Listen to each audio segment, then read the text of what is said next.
Hello everyone, and thanks for watching Edupedia World Videos.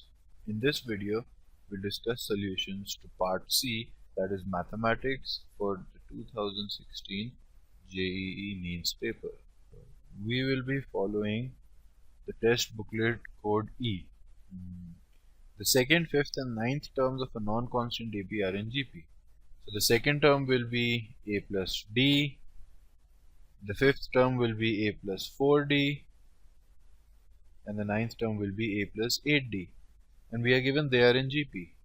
That means A plus 4D whole squared is equal to A plus D times A plus 8D, which gives me A squared plus 8AD plus 16D squared is equal to A squared plus 9AD plus 8D squared, or AD is equal to 8D squared, which gives me A is equal to 8D, which means the numbers are 9D, 12D and 16D.